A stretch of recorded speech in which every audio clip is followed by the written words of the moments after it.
Hello, welcome to Big Talk on Global TV. Global TV is on DSTV channel 5 and times 276. My name is Topsy Gimba. Big Talk is a program that comes to you every day, 7 o'clock to 8, where we look into national issues. We discuss them. The program gives us that opportunity as well to invite personalities to be with us in the studio to analyze topics that will be discussed on any edition. This edition this evening, I consider a very great one, which I believe that most people who are watching us will go home with something important by the time they have ended watching us. Indeed, we all know that Nigeria as a country is gradually ticking towards general election. Second by second, minute by minute, day by day, week by week, and then month. Very soon, we shall be ending this year 2025, then we join 2026, and we'll be celebrating Nigeria. And then by the time we end May Day, in 29th May 2026, political parties thinking of how to go out for campaign. But before then, we realize that the way it is right now, politicians are already ganking up among themselves, pulling out from ruling parties or pulling from non-ruling parties to join the ruling party, just in a way, adjusting themselves to get the best they want. It is on that note that Global TV decided to go out to look for the analysts who will tell us basically what this coalition stands for 2027. And how with me live and direct in the studio, a respected person who I watch him and read him on the newspapers in the presence of Joshua Kingsley. He is a political analyst. It's a pleasure having you on Global TV Big Talk this evening, Joshua Kingsley. Yeah, Gimba, we've known each other for a long time. Thank you for having me. And Nigerians, and wherever you are watching from, it's a pleasure being around here today. Thank you so much, Kingsley.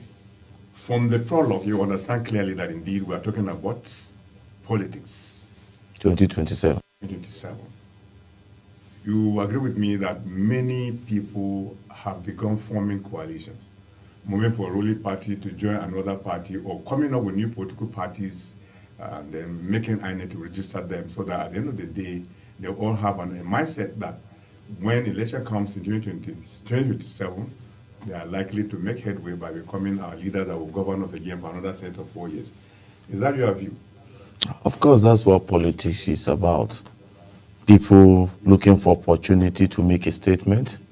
It happened in 2013, 2014, when the APC, or rather the CPC, the Congress for Progressive Change, the various political parties that formed the APC came together and they felt that, listen, PDP has been in power for 16 years and they have tried to pull out PDP from power, as individual opposition parties. They didn't succeed.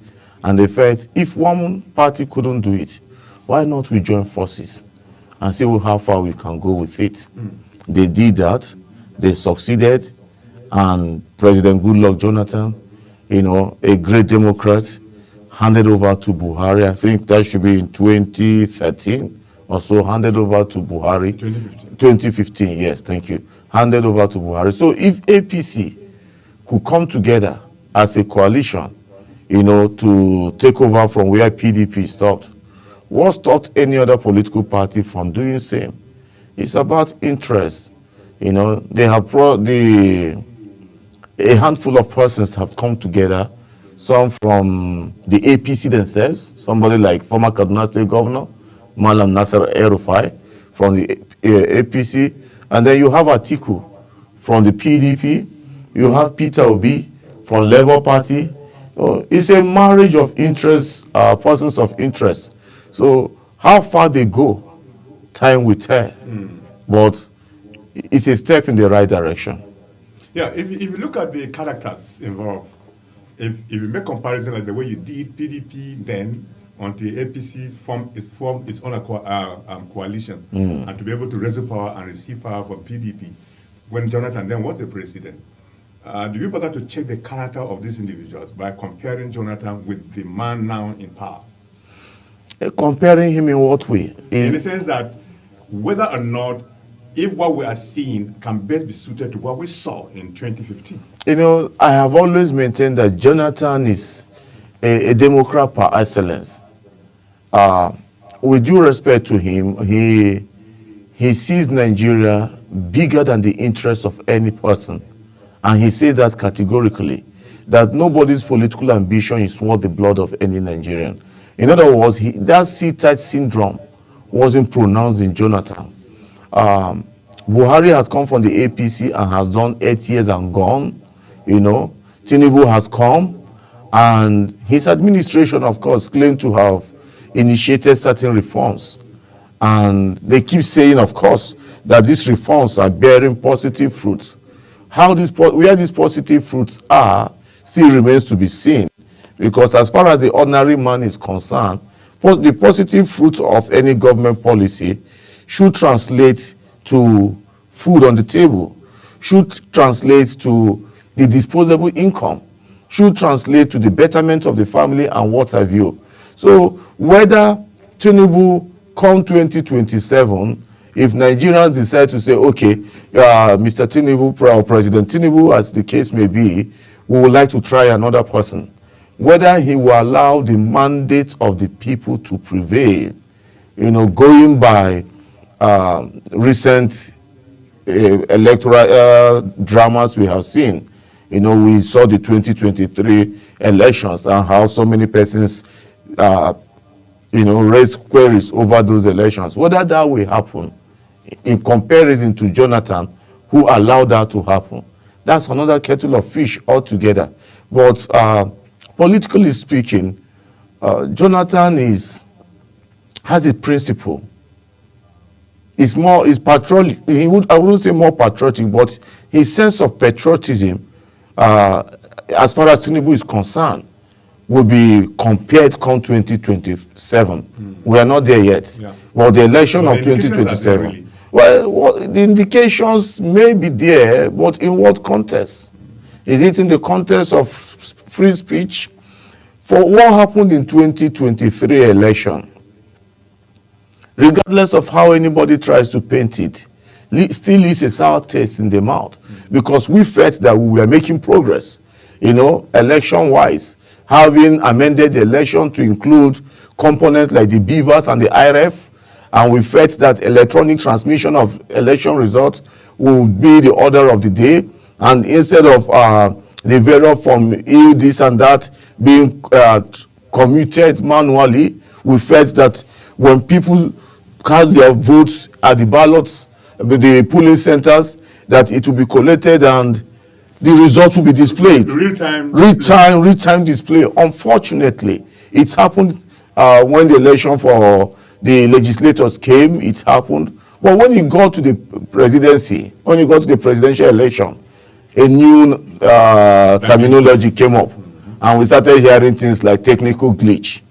We hope, and this is talking about what you said are the signs. We hope that it doesn't repeat itself. If it does, then we begin to compare President Goodluck Jonathan and President Bola Tinubu in terms of democratic personality. My concern, Chisley, is the number of people who at one point in time played a very key role when the Buhari was in government. They participated in the governance. But as soon as he left and Tinubu came on board, it has just lasted barely 2 years in governance. They have already started complaining that the government is bad, the government is this, the policies are harsh, you know. And when you take into cognizance, like having close observation to certain things that are really happening, and then looking at how it used to be when Buhari was in government, and then the government with just 2 years, and they are complaining to an extent, some of them actively participated to form this party, complaining and even leaving. You can imagine if you will continue to about 8 years, one then would they be saying? You know, politicians will always find a reason to lament if things don't go their way. For instance, Malam Nasir El-Rufai of State, the former of the assumption in his own group was that he was going to become a minister. At least that was what we knew in public space, that he was going to become a minister. Now, he turned out he became aggrieved, either because he wasn't carried along or whatever it is. When you go deeper into the political cycle, oftentimes the cause of grievance is because they are not, most of these guys making the noise who at one point or the other had a bite at the pie, but are currently making the noise. The noise is because they don't have that bite on the pie anymore. And that's why they're fighting the government. Mostly not because of Nigerians. It could be deduced as if the government is not bad then. Is that what you're trying to say? No. The government the government is not bad. It's just the policies that are harsh. The government inherited certain problems, of course. Not speaking for them, but the government inherited certain problems like insecurity. And we had expected that given what if we felt that he, more so, the issue is that I have always said, for a person who said it was his turn to, assume that position, we thought that he had crossed his T's and dotted his I's and had the magic wand to Nigeria's problems. So we were surprised that he came on board, and then he's now struggling with issues like insecurity. It's 2 years since he came on board. We still have pockets of insurrections here and there. It's even renewed. It's in the higher dimension. I believe there's a political angle to this. I do believe there's a political angle to this. However, we commend the military for the effort they have made, but there is room for much improvements so that Nigerians can feel secured. Increasingly, the other day we heard of another attack in Kogi State, a sister state to Abuja. We heard of attack in Kogi. We've heard of attack in Niger State. We have attacks here and there. Even the Sokoto of recent, that should be is on papers, where people were fleeing from these bandits and then got drowned in a river. In rivers, So we were hoping that the administration, and unfortunately, you see, the bane of Nigeria politics I have always maintained is the proclivity to nepotism. You don't tell me that you came on board and yes, granted that you needed to secure your seat as a leader, but there are minds cut across the country who you could work with. When you have a situation in which most of the security heads, just like in Buhari's case, and without apology to Buhari, most of the security heads are from one section of the country. You then begin to wonder where that cross-fertilization of ideas and culture will come into be. And that is what I believe is one of the major problems. Can I be saying that there was an agenda to achieve by doing that? What agenda could that be other than otherwise, why would a particular section be made to be service chiefs? If you look at it's a carryover from the military era. That is one. And then two, the sense of insecurity that has resulted from the increased polarization of Nigerians along ethnic and religious lines. Mm-hmm.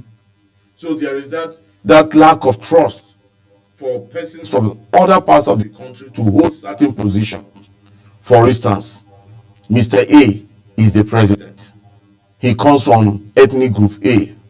He feels that he needs to get his people, surround himself with his people as service chiefs to protect his position, not to sell him out, and all whatnot. And also it's a lesson from what is the takeaway from Goodluck experience. Goodluck recently came out to say that he was betrayed. On different fronts, we saw that he was betrayed. So these persons, starting from Buhari, have picked a lesson to get people who are answerable to them. Unfortunately, it's not yielding the right results that we hope it will yield. So the entire arrangement ahead of 2027 is something that needs to be reviewed. Whether the president has performed well and why his sympathizers have started campaigning so early, subtle campaign for him so early, it beggars questions. What are they afraid of? Isn't it too early? 2 years into a 4-year term, you're already campaigning. What are the indices for campaign? Or those against him. Whatever it is, what are the indices? It's a two-way thing. Yes. What are the indices? Like I was about to ask you, which I would, this coalition that some of them are really forming, to me, I see it like as a coalition of pride of lions or a group of hyenas who probably felt a little bit uncomfortable at a point in time. Don't forget that the reforms that the present administration is introducing in this country are never done before.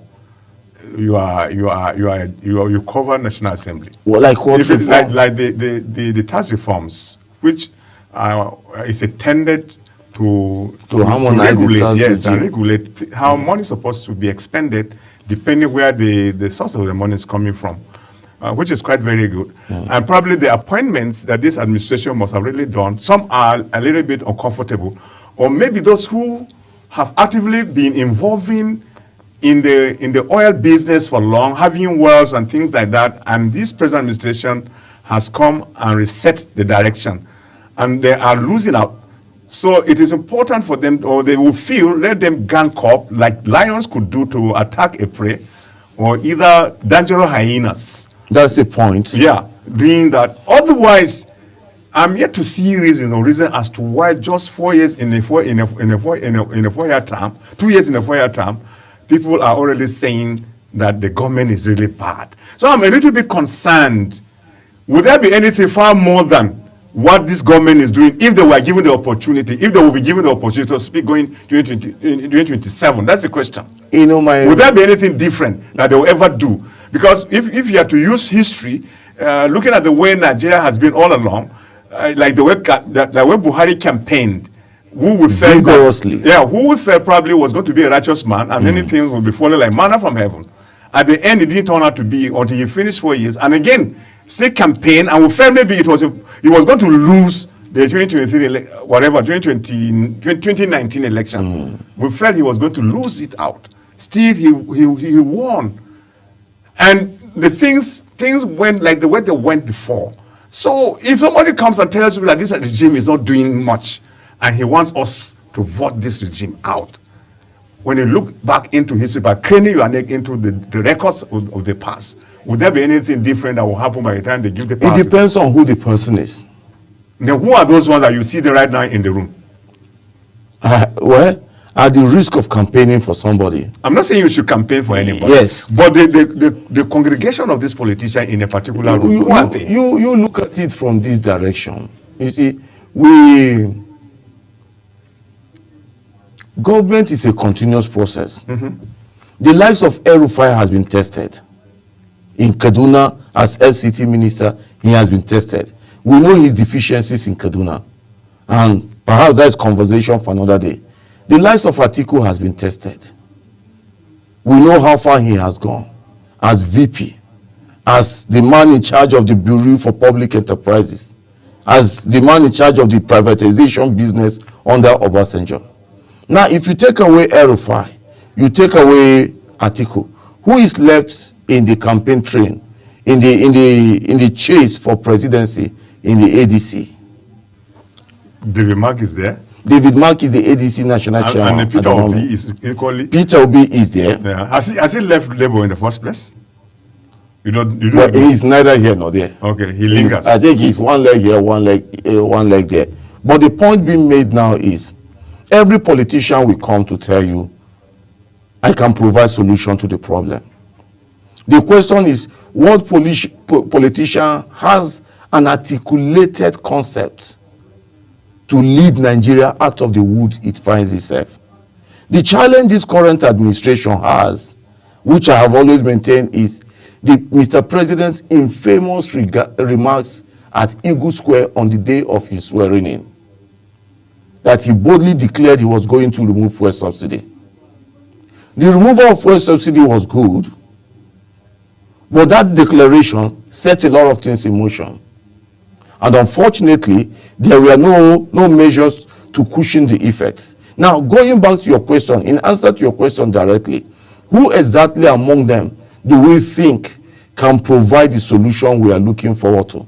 I have just listed 3 persons. Take away El-Rufai, who we have tested, who know his deficiencies. For me, I believe that his current remarks and move against the current administration in the state or at the national level, I think, I don't like to give it much thought because I think it's misplaced. I think it's born out of certain level of disaffection, towards the government. Then you look at Atiku.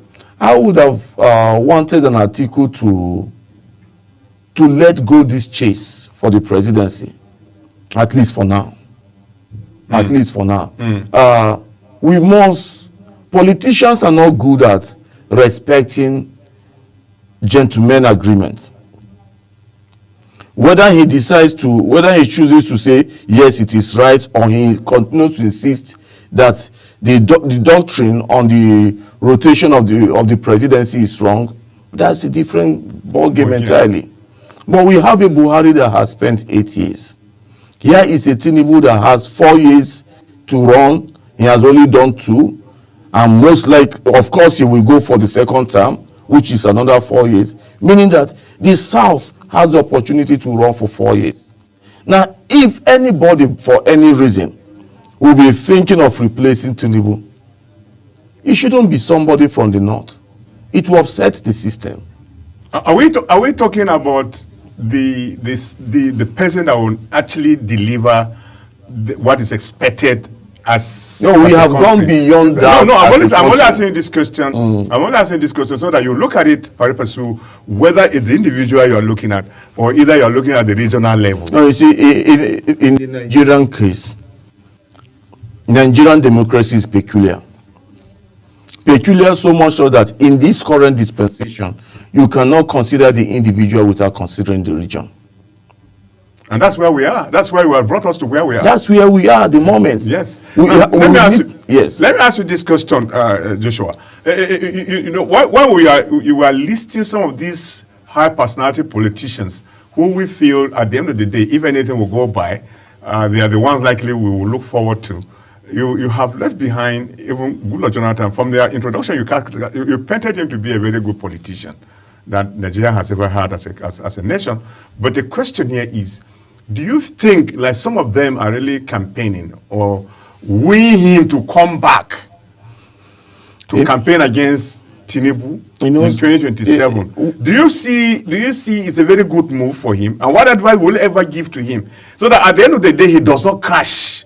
They might use him to deceive him, and like the way Bishop Kuka from Sokoto told him when he organized a kind of summit in Ghana recently, Jonathan Foundation.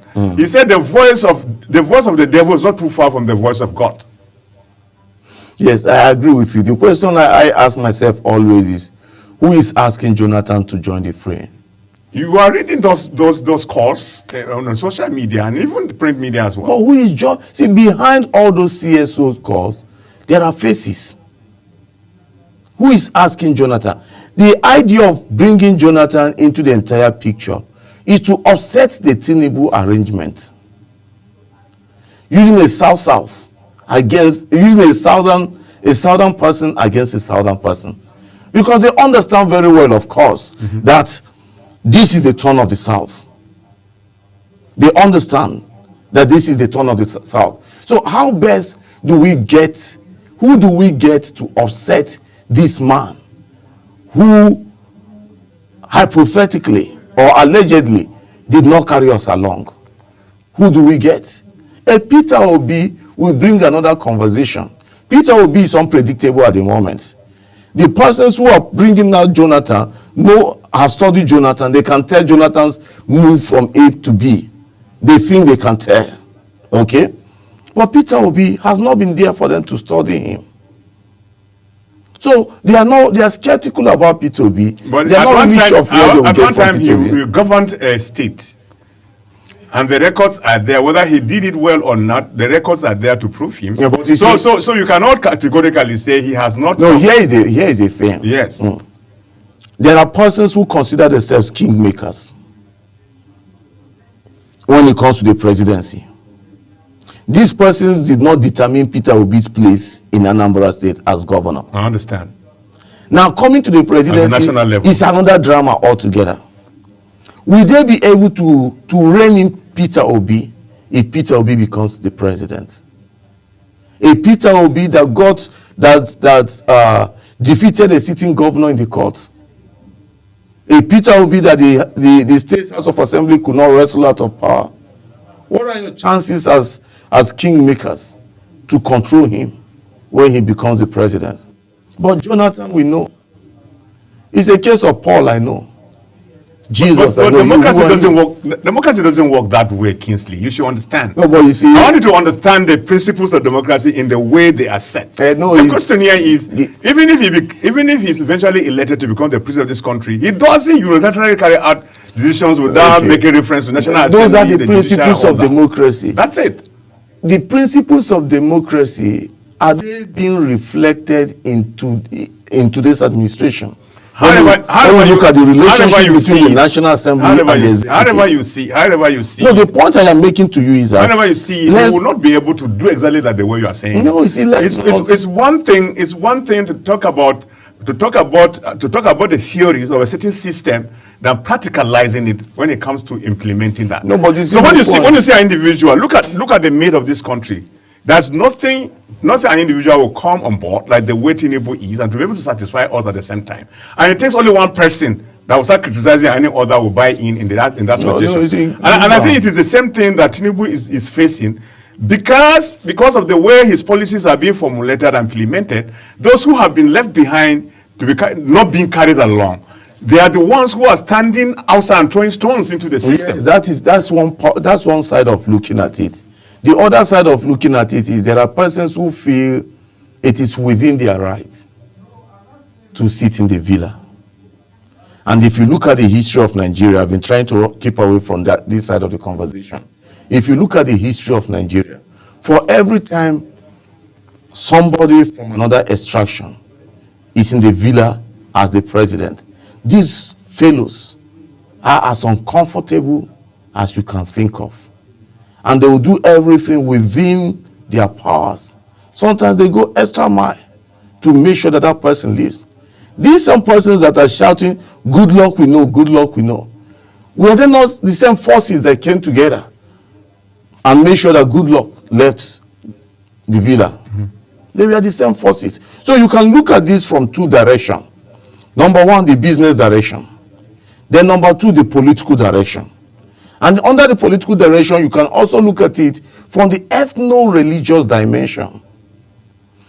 From the business direction, there are persons who is no longer business as usual for them in their preferred sector of the economy. Maybe in fuel, they no longer get what they get there. Maybe in shipping, in whatever, they no longer get what they get there. Yeah, there are such persons. And they will go, just like when Dangote was floating his refinery. Forces in the oil sector, 14. But good enough, he was in the good graces of the presidency. He made it. Now, when the current MD of the NNPC came on board, you saw the fight he had to endure. Yeah, that's bio. Yes. You always have these forces waiting to test your resilience, waiting to test your strength. They are there. Then you come to the ethno-religious factor. There are persons who believe, like I said earlier, it is within their powers. It is their, quote and unquote, their rights to rule the country. And if anyone who doesn't fall into that bracket gets into the villa, they will do everything they can to frustrate the person out of the villa, including maligning the person. Although you didn't disclose the failures you were referring to, but generally, the hue and cries that we are beginning to see is that those calls that are coming to ensure that Jonathan should actually step in for the campaign so that at the end of the day, he raises power with the incumbent. It's cutting across all the geopolitical zones of this country. That's the way I see it. No, Gimba, let's not mistake this for what it is. Okay, the fact is that these voices came from somewhere, And politics is about interest. As these voices came from somewhere, they don't just come dry. They come with some form of motivation.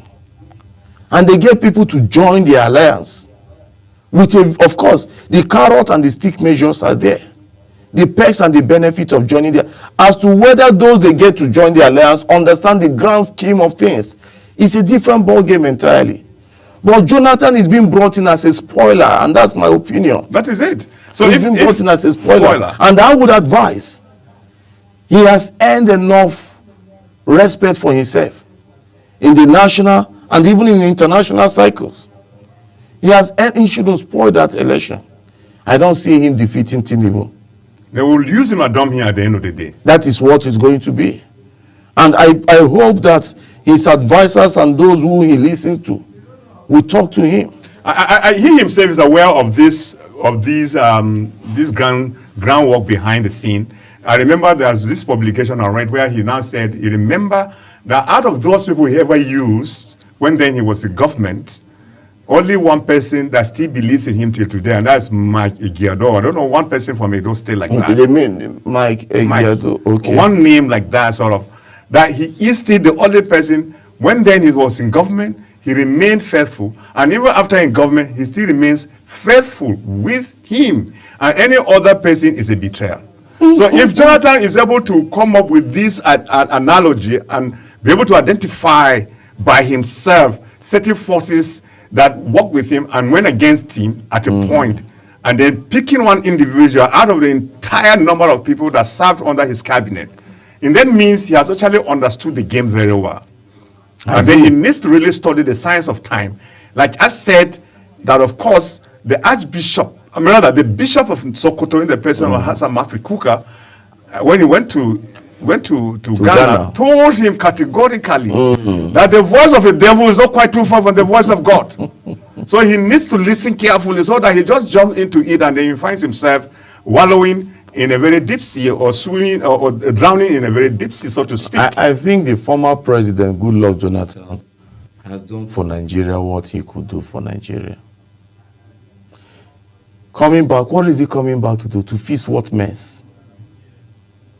The mess that the previous administration of APC, 8 years, created.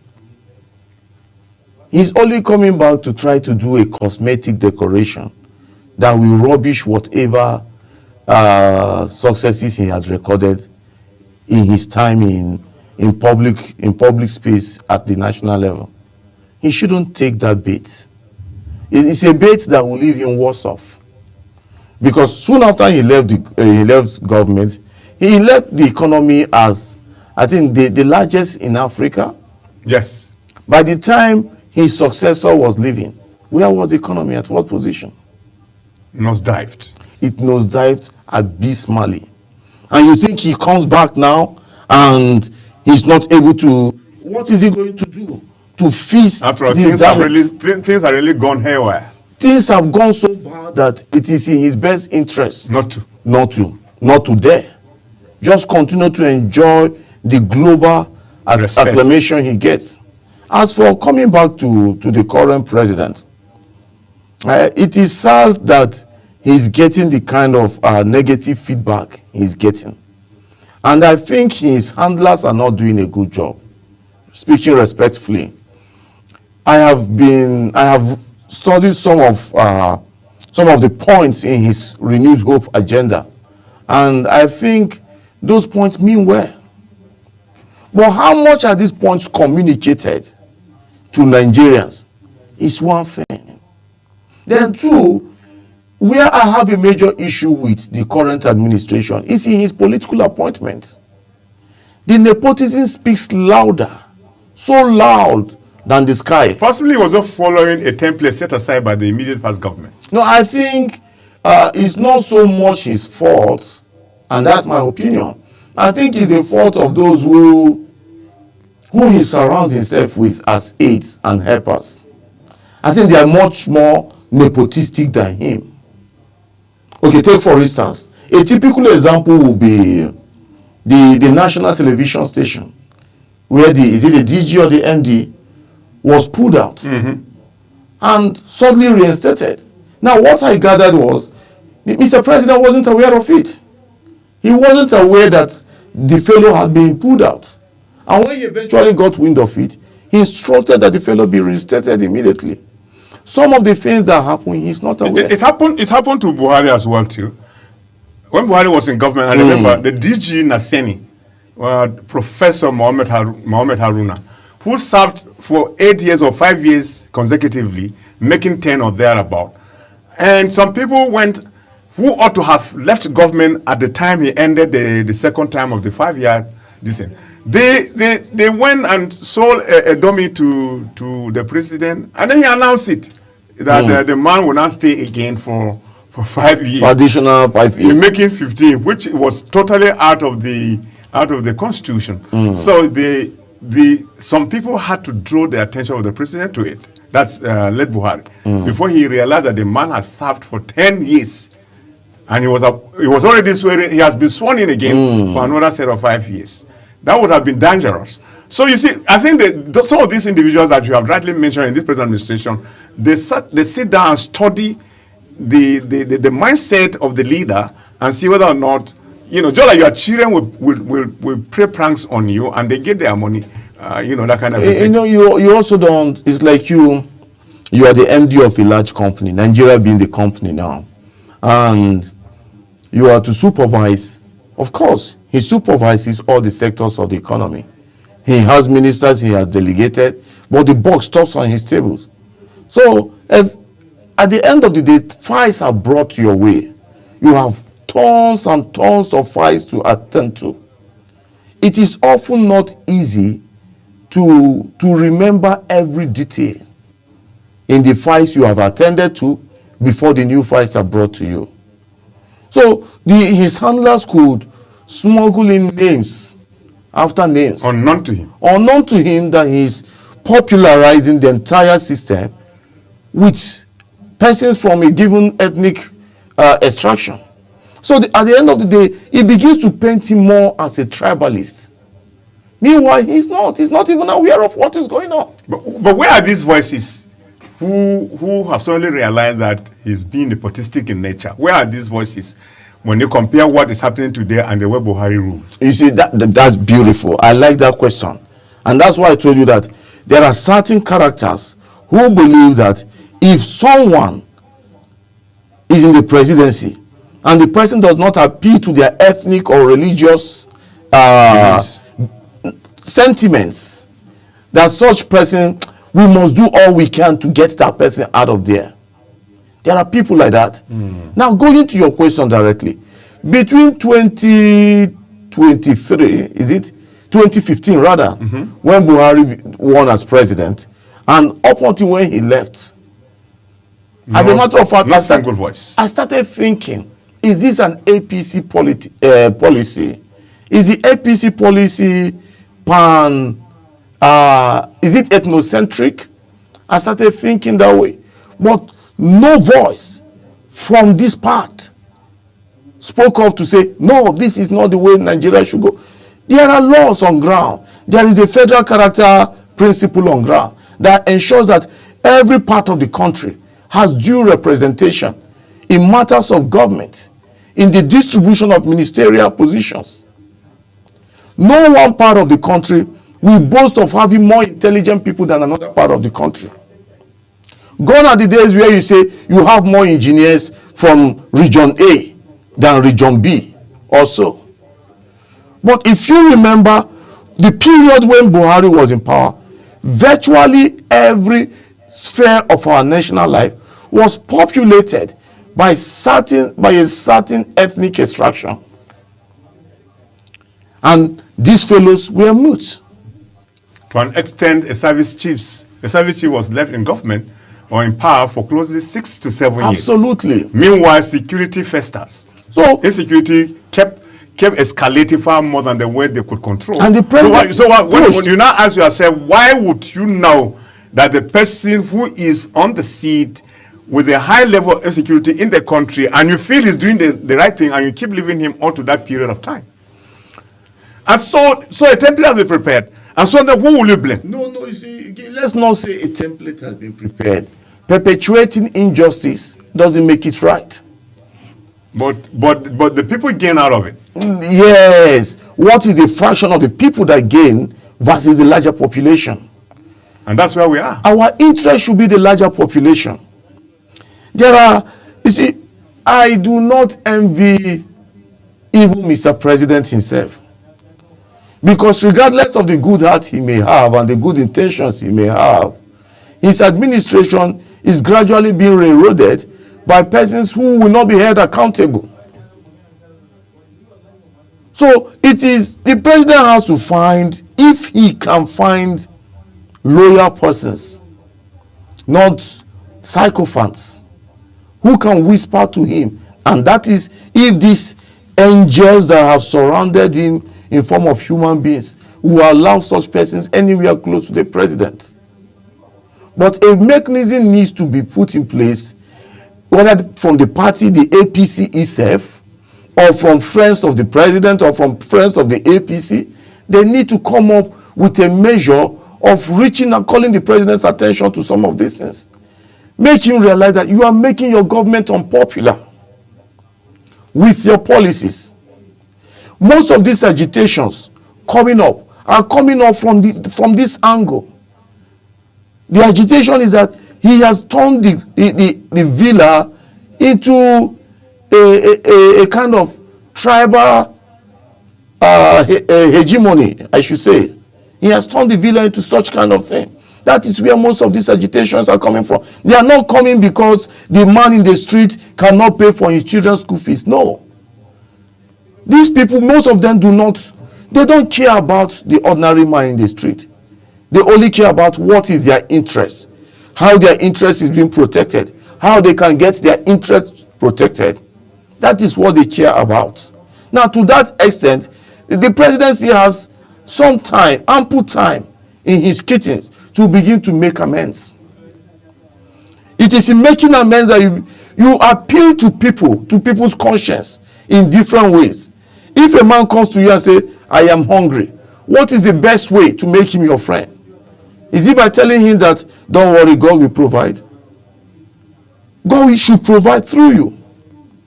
If that man can solve that issue of hunger through you, he will hold you in some level of esteem. Yeah.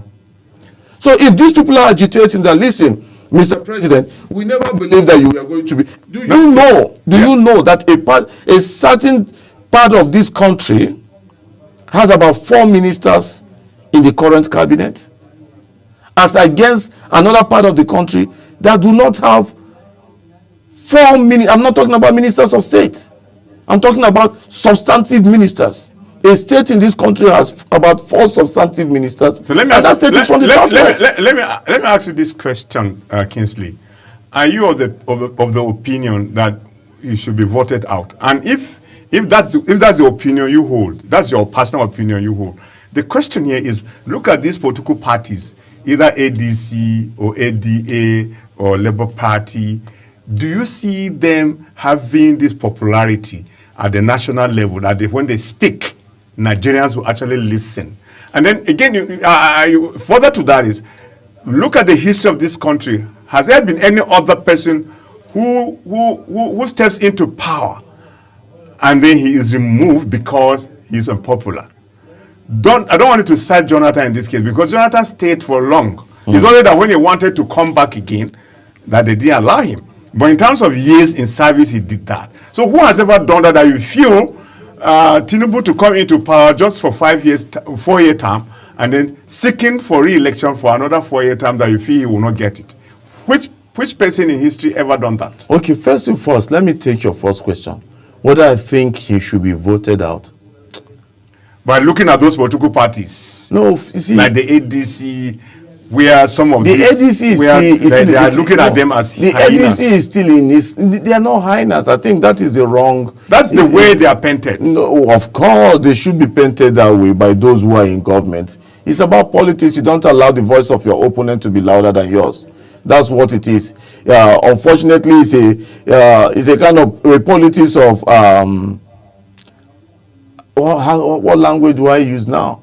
It beats one's mind to begin to use such language as hyenas. Yes. It's a democracy. Because they are looking at the just 2 years and they are ganking up to unseat him. When do you expect them to gang up?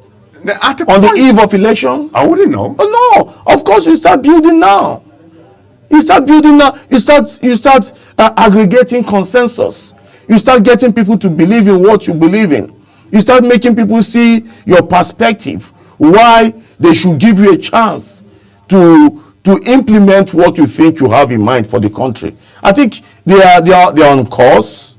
The time is not too early, neither is it too late. It will be counterproductive if they had started gathering later than now, because there are a lot of consensus building across the bridges that have to be made. They ask yourself whether or not they are strong enough. It's a process. It's a work in progress. How do you determine strength? The characters that are inside. What is wrong with the characters? Are the current persons in power, do they have better characters than them? If you check the president as he is well known in the Nigerian history books as an activist who fought military. This is the same president. No, I'm only trying to tell you who his mate is. No, hear me. Yeah, because he's known. His name has been there for long in the political scene of this country. And so if anybody that's coming to unseat him requires to be well known, is it the likes of El-Rufai or either Obi? Atiku's name is well known. Because look at the way El-Rufai then when INEC organizes off-cycle elections in across 12 states for 16 words, he himself personally went out to campaign for his candidate under Social Democratic Party and made statements that they will definitely win. But at the end of the day, it's just a little taste for those people who are making this noise. Let's take El-Rufai out of this situation. Now I'm only trying to tell you, yes, he's one of the front runner of the critics against this government. There's nobody in today's administration that is more qualified for the presidency than any of these fellows any of these storms gathering in the ADC. They are as qualified as even the president himself. Peter Obi was one-time governor. Tinubu was a governor. Peter Obi was a governor in Anambra State. Tinubu was a governor in Lagos State. He has followership. That's another conversation. Yes, I just want to know. Peter Obi has followership. Remember the obedient movement. And that is the strongest. Is it the same thing now? Absolutely. Peter Obi's, for the sake of what it is, you monitored the 2023 election. Indeed. You saw the impact Peter Obi made.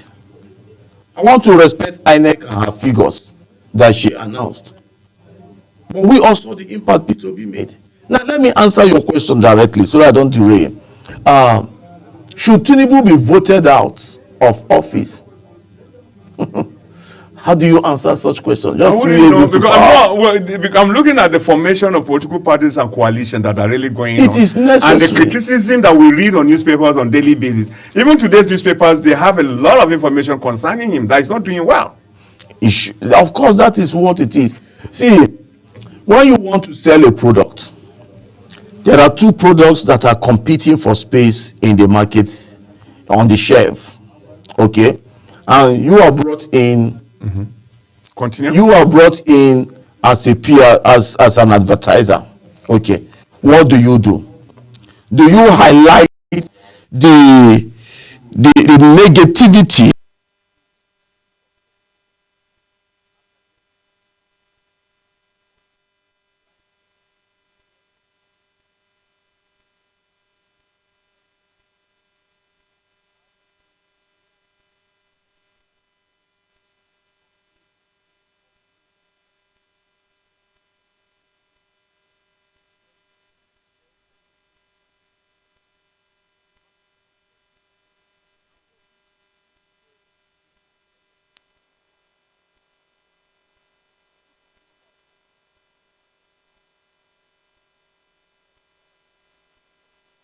As media handlers and support groups are not doing good enough job. On his lies the head that wears the crown. Take for instance, when Tinubu was governor of Lagos State, he galvanized the then state governors against Obasanjo imposing tax on petroleum products. He galvanized them against that. But today, Tinubu is thinking that same way. When Goodluck was president, Tinubu and his co-travelers protested against attempt to remove subsidy on petroleum. But today, Tinubu is president, and he has removed subsidy on petroleum.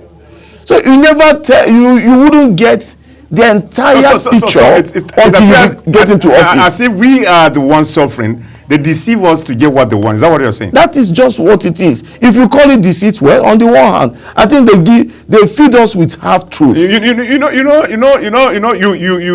are Machiavelli the prince. Yeah, where he said that's Machiavelli, Niccolo Machiavelli, who ruled Rome at a point, who said use lies to move a group of people from point A to point B.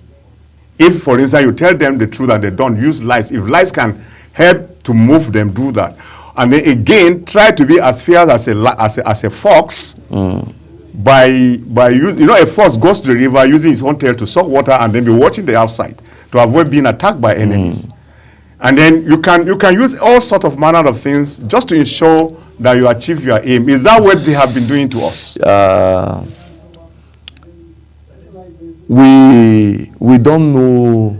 Even the Tinubu himself, I think recently he owned up to the fact that you wouldn't know what is involved in this until you get into office.